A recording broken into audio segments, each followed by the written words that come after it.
Will they re-elect Liz Cheney for her courage? Her voice will not be silenced. She's tough. She is lauded as this heroic individual. I think she's fearless. She has fought a valiant fight. History will be kind to her. She is fighting the good fight. I really admire her. It really is impressive. Probably the standard bearer for integrity inside the GOP. I've always liked her and been impressed by her. Liz Cheney is standing up against evil. And it wouldn't be inconceivable for her to run as a write-in in Wyoming and maybe win or maybe prevent the Republican from winning. You know, she will have lost a congressional race. Abraham Lincoln lost a Senate race in 1858. It happens. It doesn't mean your political career is over.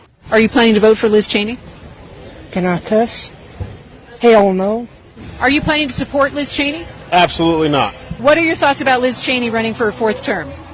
Personally, I think she's had three too many. Several days later. The great and original champion of our party, Abraham Lincoln, was defeated in elections for the Senate and the House before he won the most important election of all. Down goes Liz Cheney, down goes Liz Cheney, down goes Liz Cheney as she got crushed against Trump-backed candidate Harriet Hogman to officially end the Bush, Clinton, and Cheney dynasties. Okay, I'm telling you, this is a victory for America. For a number of reasons that we're going to get into, and the mainstream liberal media is coping hard. They're coping hard with their Republican rhino champion losing to a Trump-backed candidate in this primary race. Because, again, guys, Liz Cheney is a part of the establishment, okay? You know, the uniparty that everybody in this country hates, you know, Democrats and Republicans. Yeah, she's a part of that, okay? And her going down is just not a sign of Trump's strength within the Republican Party. It's also a sign of how much the American people are fed up with establishment Republicans and Democrats, right? And she was one of the establishment of the establishment, okay? So I want to talk about that in the reactions across the board to her getting crushed in her primary matchup. But before I get into that, we have to have a word from the sponsor of this video, Noble Gold. Wow, how about this? Noble Gold, one of the sponsors of our show, has just been picked by Consumer Affairs, the rating agency, as the #1 gold IRA company in the US. Talk to the team today if you're thinking of precious metals. And if you're quick, they're giving away an incredible 1/10 ounce American Eagle gold proof coin with every qualifying IRA or 401k rollover. You can't go wrong with Noble Gold. Call the team now on 877-646-5347 to find out more, or visit noblegoldinvestments.com. All right, so let's go ahead and get into Liz Cheney's reaction to her losing big time to a Trump-backed candidate, in which she essentially compared herself to Abraham Lincoln. The great and original champion of our party, Abraham Lincoln, was defeated in elections for the Senate and the House before he won the most important election of all. Lincoln ultimately prevailed, he saved our Union, and he defined our obligation as Americans for all of history. In May of 1864, after years of war and a string of reluctant Union generals, Ulysses S. Grant met General Lee's forces at the Battle of the Wilderness. In 2 days of heavy fighting, the Union suffered over 17,000 casualties. At the end of that battle, General Grant faced a choice. Most assumed he would do what previous Union generals had done and retreat. On the evening of May 7th, Grant began to move. As the fires of the battle still smoldered, Grant rode to the head of the column. He rode to the intersection of Brock Road and Orange Plank Road. And there, as the men of his army watched and waited, instead of turning north back towards Washington and safety, Grant turned his horse south toward Richmond and the heart of Lee's army. Yeah, so I want you to understand how delusional this woman is, right? Which is probably a reason why she shouldn't be in office, when you have this level of delusion, okay? She compares herself to Abraham Lincoln, okay? Saying that, well, Abraham Lincoln lost his political races before he became president. And I'm just like, that's not you, right? You're not Abraham Lincoln, okay? You're not Abraham Lincoln. You're also not Ulysses S. Grant, which she compared herself to him as well, too, saying that, well, you know, he went to the South and went back and fought Robert E. Lee and the Confederate forces, which that's basically her alluding to instead of going to safety and not, attacking Trump or whatever, she's going to go and fight Trump, right? She's going to go and fight Trump. That's what she's comparing it to, which in my opinion are ridiculous comparisons, okay? Which shows me that, you are not in the right headspace to be an elected representative if you're making those types of comparisons. But hey, she's not the only one making ridiculous comparisons. The mainstream liberal media, who is coping with Liz Cheney losing, their champion for democracy losing to Trump, right? They're also making ridiculous comparisons as they're comparing Liz Cheney in her loss to Obi-Wan Kenobi fighting Darth Vader. Take a look. And let me see your cowboy analogy and raise you a Star Wars analogy, because I'm told by one source that Cheney's staffers are really big fans of a recent editorial that compares her to Obi-Wan Kenobi. Okay, defeated initially, but ultimately part of the force that works to take down Darth Vader, or in this analogy, Donald Trump. All right, guys, so you notice how all the praise from the mainstream liberal media around Liz Cheney has everything to do with her opposition to Trump and nothing to do with her actual policies, okay, which is the primary job of a politician, right?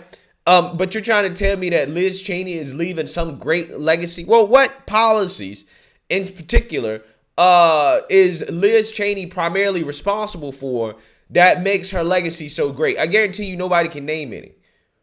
But what makes her legacy so great is the fact that she failed to take down evil orange man Trump. A president who, in my opinion, has been probably the best president of my lifetime, right? It's not even close. And for a lot of Americans.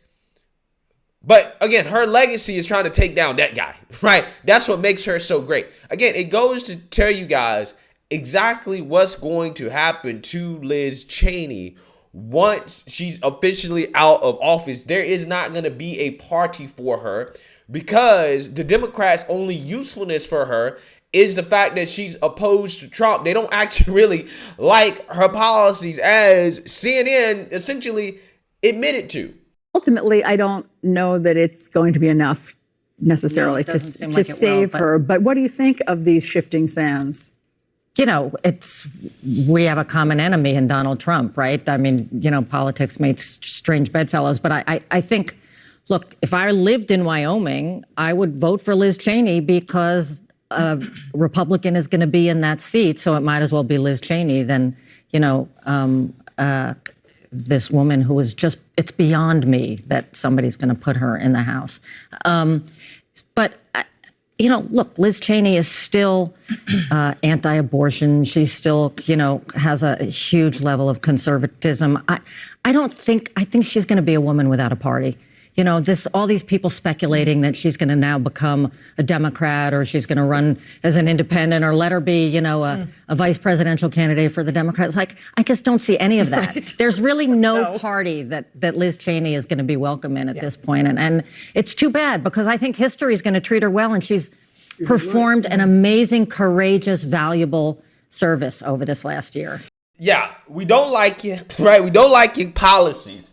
But thank you for your courageous service over the past year. As if Liz Cheney went out and fought a war. No, she's only responsible for sending people to fight wars, right? She's not fighting any war just because she's opposed to Trump. But again, that is the usefulness of Liz Cheney to people like CNN and the Democrat Party. And they basically admitted that, once Liz Cheney is officially out of office, she doesn't have any career, right? There's no path for her, okay?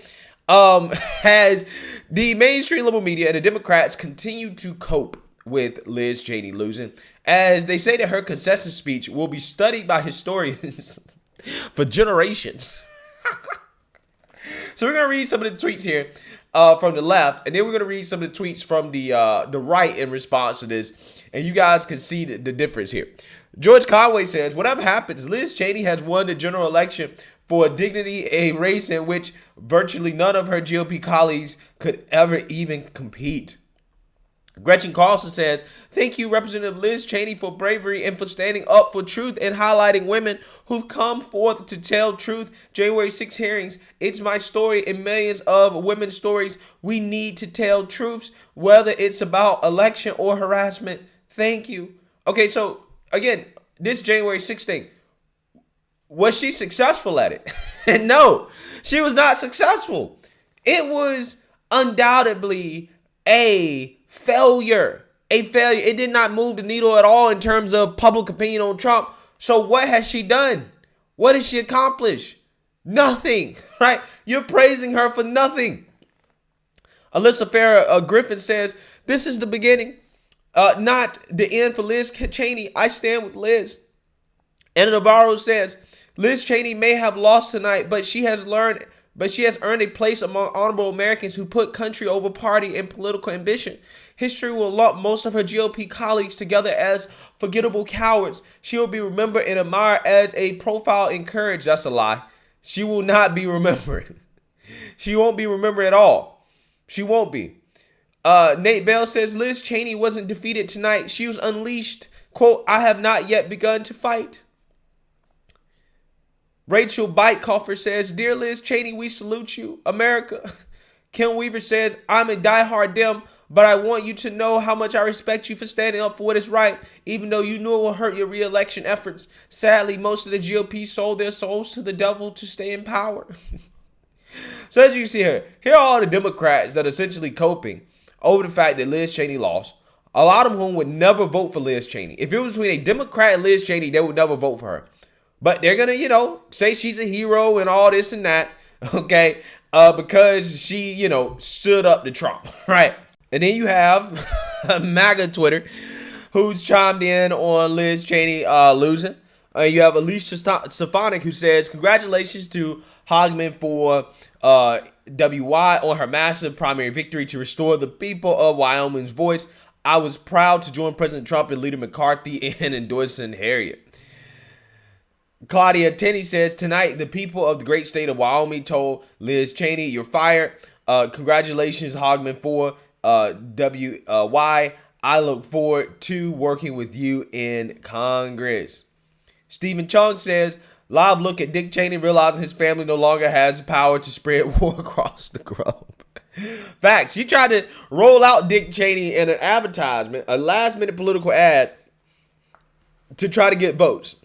And both sides of the aisle roasted her for that. Kurt Slater says, Cheney is a loser. She was rejected, and it's because she sucks. CJ Pearson says, the only thing loser Liz Cheney earned tonight with her defeat was a contract with MSNBC. Yeah, and that's a short-term contract. It only lasts until 2024, right? Because after 2024, she won't be needed anymore, right? Her services won't be needed. Sean Spicer says, I'm so excited to hear Liz Cheney's concession speech, said everyone at the Washington Post. Jimmy Falia says, don't worry, Liz Cheney, you'll get tons of votes on Dancing with the Stars. Tulsi Gabbard says, it appears that Liz Cheney, one of the GOP's chief warmongers, is about to lose. This is good news for every American, regardless of party. Hassan Abi says, Liz Cheney is going to have a wonderful career at MSNBC. Now, this isn't necessarily MAGA Twitter here, some of these people. But hey, they all said the same thing here. Maybe we got some things in common, okay, with progressives.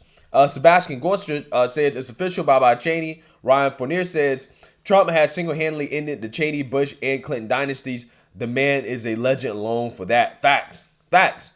I mean, hey, what can I say? What can I say? He has ended the establishment political dynasties. And again, for that alone, you got to thank the man, right? Because it was sorely needed. We don't need monarchy style political dynasties in this country. We really don't. So let me know what you guys think. Make sure you like, comment, and subscribe. Most importantly, share a Black conservative perspective. Peace.